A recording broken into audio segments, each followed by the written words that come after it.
So we had so many kids from New Orleans, and we didn't have money. So I remember getting Miss Basie to go when they went to Mardi Gras. They brought back all these Mardi Gras beads, and so if a kid was doing the right thing because it was the right thing to do, we definitely talked about, I'm not watching you. When I'm watching you, you're doing the right thing. But what happens when I'm not watching you? So when we saw kids and we recognized that they would do things that were just amazing things, they would get these Mardi Gras beads, and those beads bought them the opportunity to have breakfast with me.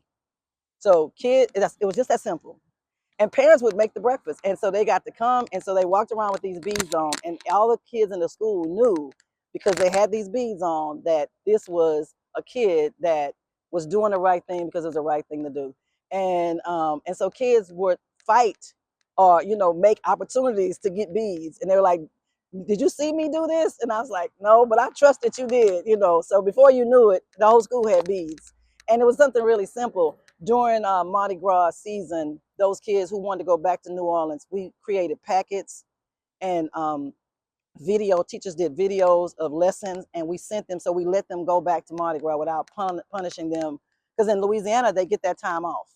But we wanted them to go back and know that, New Orleans wasn't a bad place. And we didn't want them, because all they had was these bad memories of, the Ninth Ward and the Dome. We had girls who had been raped, boys who had been sexually assaulted, that were in this dorm, had gotten separated from their parents. So there's a lot of trauma that came out of that. So we wanted them to relive the great things about New Orleans. So we actually encouraged that, and I got permission to do that with them. And those kids are still, they still thrive. They didn't miss a beat, and they did all my work. The biggest, I think, the elephant in the room, the pink elephant in the room, is just the character piece.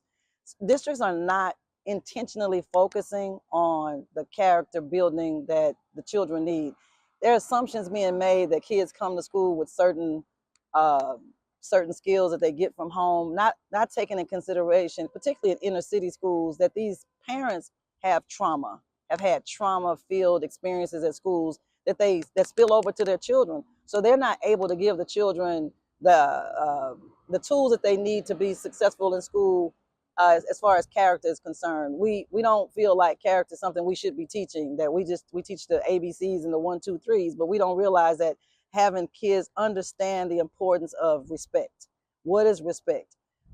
Create their own definition of respect, so that everybody is mutually on the same page, both teacher, staff, and student.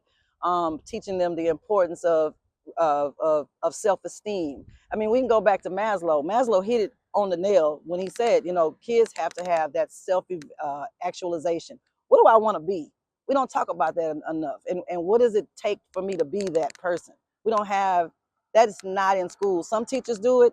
And I think arguably, if you find the schools that are doing the great jobs with kids, and you see a lot of great kids coming to school, attendance is up, teacher turnover is low, it's because that culture is so strong. And the culture is strong because kids feel like they belong. They know what they want. They know who they want to be.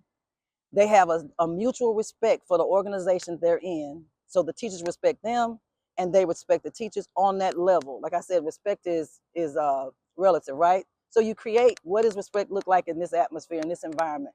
And that should be uh, created according to the community that you're in. Every community is not the same. And so I don't think that schools take in consideration, if I put a school in the middle of Bel Air and I put one right in the middle of Third Ward, the culture is going to look different.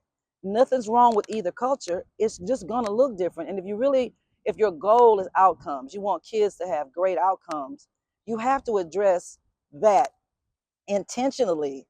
And I guarantee, and then the work gets easy. I can teach them anything once you get them to feel like they belong and understand the importance of what's going on, learn how to respect the people in the building, learn what respect to each other looks like. But it has to be intentional. It has to be intentional, and it's not. You have some character programs out there, but they're cookie cutters, and it really does look different from setting to setting.